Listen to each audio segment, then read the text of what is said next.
Halo teman-teman, selamat datang di channel Mari Berkarya. Kali ini aku akan share sebuah pertanyaan yang simple tapi rumit untuk menjelaskannya. Apa itu dropship? Jadi ternyata banyak sekali dari teman-teman yang nggak tahu dropship itu kayak gimana, ngambil untungnya itu di mana, gimana sih caranya dropship yang benar. Dropship itu harus izin supplier nggak sih? Harus nanya ke tokonya nggak sih? Nah, kalian akan temukan jawabannya di video ini. Yang pertama, apa itu dropship? Dropship adalah suatu sistem bisnis di mana seseorang bisa berjualan tanpa perlu memiliki stok barang terlebih dahulu. Jadi dropship itu adalah sistem jualan di mana kalian itu nggak harus punya stok dulu, kalian nggak harus produksi barang dulu, kalian nggak harus punya produk dulu, harus punya packaging yang bagus dulu, nggak. Kalian nggak perlu itu semua, kalian bisa jualan. Lalu jualan apa? Jualan produk-produk yang dipunyai oleh supplier. Oke, supplier. Supplier di sini adalah sebuah toko yang nantinya akan menyediakan produk-produk untuk kita jual. Ini bukan berarti kita marketing dari toko itu ya, karena banyak sekali dari teman-teman yang berpikir bahwa dropship itu kita marketingnya toko itu. Katakanlah kita punya satu supplier nih, supplier jualan tas. Oke, supplier A jualan tas. Dia udah punya barangnya, dia udah punya toko, dia udah punya barang, dia udah produksi, kita jualin produknya dia. Apakah kita itu berarti kita tuh marketingnya dia? Marketing toko ini? Enggak. Kenapa enggak? Karena toko ini nanti itu akan mengirimkan produknya atas nama kita. Oke, jadi seolah-olah barang ini atau produk ini itu milik toko kita. Misalnya toko kita adalah tas wanita, katakanlah tas wanita murah, katakanlah toko kita namanya tas wanita murah. Si supplier ini namanya tas wanita Bandung, katakanlah kayak gitu ya. Tas wanita Bandung, kita tas wanita murah. Nah, kalau misalnya ada customer pesan ke kita, misalnya nih, kita jualan di Shopee, kita jualan di Tokopedia, kita jualan di Instagram, oke, jualan dimanapun. Yang ngambil fotonya dari supplier. Misalnya supplier punya foto nih, foto banyak banget. Kita ambil fotonya, kita taruh di Shopee kita taruh di Tokopedia kita taruh di Instagram kita. Kemudian customer ada yang beli ke kita. Tok katakanlah, atau Kak tanya, ini ready nggak, ready stock nggak? Misalnya nih, dari supplier itu ternyata tasnya harganya 100.000, kita jualan 150.000. Customer tanya, Kak ini tas harganya 150.000, ready nggak? Kita bilang ready dan chat sebagainya. Kemudian customer itu melakukan pembelian, baik itu di Tokopedia, Shopee, Instagram dan sebagainya. Customer akan membayar uangnya ke kita. Kalau misalkan di marketplace, ya dia bayarnya ke marketplace, bayar ke Shopee, bayar ke Tokopedia, bayar kemana kayak gitu. Kalau misalkan di Instagram, ya kita kasih nomor rekening kita, biar customer bayar ke rekening kita. Sebanyak berapa? 150.000. Oke? Kita akan dapat uang 150.000 karena kita pasang foto, pasang istilahnya pasang foto, pasang deskripsi, pasang judul bahwa tas itu harganya 150.000. Oke? Paham? Kita sudah dapat uang 150.000. Kemudian kita pergi ke supplier. Kita pesankan produknya yang tadi, tas yang tadi, kita pesan produk ke supplier, kita bayarnya berapa? 100.000 kan? 100.000 ke supplier. Tek, bayar. Kemudian kita meminta supplier untuk mengirimkan produk itu ke alamat customer tadi, ke alamat customer. Kita menyuruhnya mengirimkan atas nama toko kita. Oke. Jadi nanti di packagingnya, di pengirimannya, dia akan menulis from atau dari toko kita. Tas murah, tas wanita murah ya tadi ya, tas wanita murah. Kayak gitu. Oke, bukan tas wanita Bandung. Bukan tas wanita Bandung, nama toko supplier kita. Bukan. Tapi supplier kita akan mengirimkan tas itu dengan packagingnya. Dia yang akan packaging, dia akan mengirimkan ke ekspedisi. Nah, waktu ditanya ekspedisi ini dari siapa, dia akan bilang tas wanita murah, nama toko kita. Oke, jadi saat barang itu dikirimkan ke alamat customer, customer akan menerima barangnya dan di dalam barang tersebut ada nama tas wanita murah. Itu nama toko kita. Oke. Jadi customer nggak akan tahu itu produknya dari tas wanita Bandung ya tadi ya, supplier kita. Customer nggak akan tahu karena di situ nggak ada namanya, nama supplier kita nggak ada. Kayak gitu, oke? Paham? Itu skemanya dropshipper. Terus pertanyaannya, loh nanti customer tahu dong harga aslinya? Nggak, karena kita sudah meminta supplier untuk mengirimkan tanpa label harga. kita meminta supplier mengirimkan tanpa label harga. Jadi customer nggak akan tahu harganya 100.000, nggak akan tahu, oke? Karena supplier ngirimnya itu.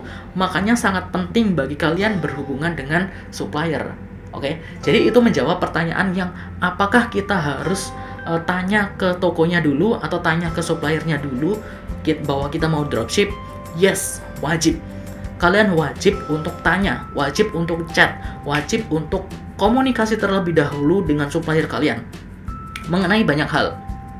Kalian bisa tanya ke supplier kalian bahwa ini nanti tasnya itu kayak gimana sih? Misalnya tas ya, tasnya itu kayak gimana sih? Detail produknya kayak gimana sih? Terus nanti ini dikirimnya itu kayak gimana? Apakah ada packagingnya? Apakah ada bubble wrapnya? Apakah tasnya ini ditekuk atau seperti apa? Apakah nanti bisa menjamin pengirimannya aman? Apakah ada garansinya? Kemudian apakah nanti bisa request kalau misalnya pengen di packing kayu dan sebagainya, kayak gitu. Kemudian tanya juga apa aja yang akan dikirimkan nanti. Apakah nanti ada boxnya dan di dalam box itu ada harganya? Oh jangan kirimkan box, biar customer nggak tahu karena aku mau dropship di kamu. Jangan sampai customer tahu harganya berapa. Jangan sampai ada nama toko kamu juga, karena aku nggak mau customer kehilangan kepercayaan ke aku. Makanya hubungan kalian dengan supplier itu harus bagus. Dan biasanya kalian akan tanya nih pertanyaan lanjutan, loh kak, apakah supplier mau kayak gitu? Ya mau lah. Kenapa nggak mau gitu loh? Karena supplier itu barangnya dibeli. Supplier itu barangnya laku. Ya masa mereka nggak mau laku? Ya mereka pasti mau lah. Karena itu kalian harus ngomong dengan supplier. Sebenarnya nggak semua supplier mau ya, tapi sebagian besar supplier yang aku alami dulu itu hampir semuanya mau sih. Jarang banget ada yang nggak mau, aku harus ada labelku, harus ada brandku. Enggak sih. Biasanya supplier bakal mau. Ya itu tadi, kalian harus tanya ke suppliernya, kalian harus komunikasi dengan baik. Gitu loh, jangan hanya asal comot-comot produk gitu. Jangan kayak gitu. Oke? Itu penjelasan singkat tentang skema dropship kayak gimana. Lalu pertanyaan selanjutnya adalah bagaimana atau bolehkah kita jualan atau dropship di marketplace? Marketplace ini bisa Shopee, Tokopedia, Bukalapak, Lazada, dan sebagainya ya. Oke, kita anggap semua itu marketplace. Nah, apakah kita itu boleh dropship di marketplace? Sebenarnya dropship di marketplace itu ada tiga jenis.